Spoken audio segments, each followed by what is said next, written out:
Hello everyone and welcome to the 10th devlog video for my game Dwarvernport.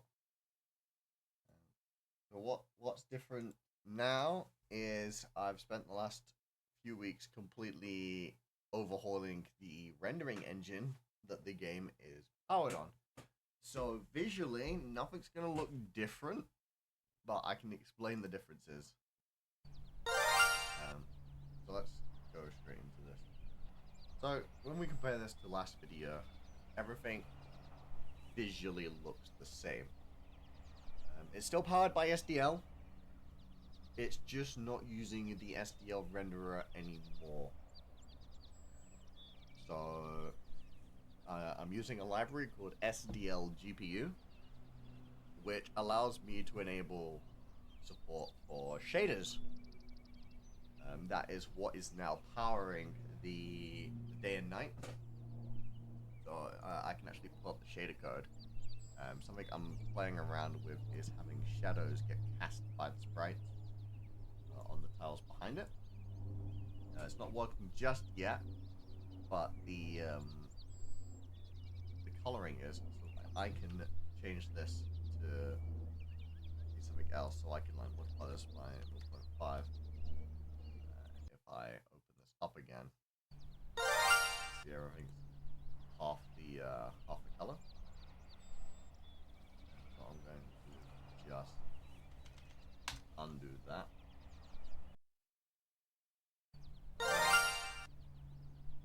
But yeah, new rendering engine behind this. The change for it wasn't too difficult. So the library is here. I will put a link to this in the description. And it does have a migration part just below. For example, instead of using like the SDL render copy, you'd use GPU blit and whatnot. All these SDL functions have been replaced with these GPU functions. The game now uses a vertex and a fragment shader, which I did have to write from scratch to get it to work. I had to write my own shader. I'm trying to find my shader class. There we go. So I had to set up functions myself to interact with the shader script. So with the vertex shader, we have the fragment shader, we have the shader program, and we have the shader block. If I open up the CPP file, I have a function to read shader content. I have a load shader function, which takes in the vertex and the fragment shader directories. Here we load it, and then we have an activate and deactivate function. Here we have all the functions to interact with the shader variables, so I've made these to make my life a little bit easier. So I validate the location, and then I set the uniforms. And I've put a little comment above it so I know what these are. I might rename them in the future. I might not. And then if I show you guys the place where this is getting used, here is the shader. Here it is. We can see that I activate the shader before rendering the world, and then we deactivate it before rendering the UI. This way, the color of the sky does not affect the UI element. For scenario's sake, let's put that underneath where the UI gets rendered. And then everything will like not work properly. Yeah, there we go. You see it starts to get affected by the shader code. Yeah, nice, quick, easy update. It wasn't, when I say easy, it was not easy at all to swap this out. Luckily, I have a class here that has all my render functions that my game uses.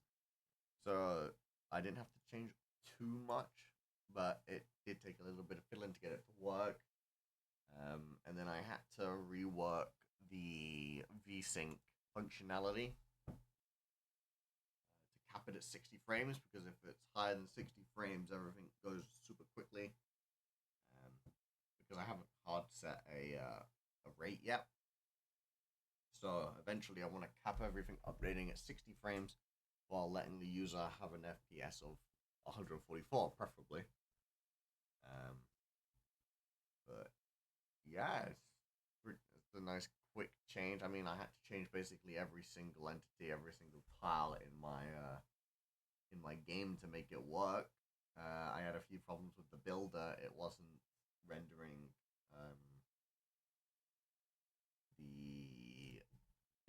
the highlighter properly.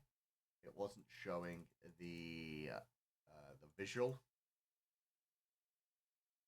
So that was fun to set up and get going. So if I go into the shelter class, we can see in the building visual that I've had to make this new GPU rack pass through. But eventually, once I got this working, it just looks normal. It was slightly offset, a little bit weird, so I had to reposition everything on the screen. But with this in mind, I want to now make lighting, proper lighting, so I have it so I can place a torch down and all the tiles around it get lit up. And I can do that from the shader, so it doesn't take up much CPU.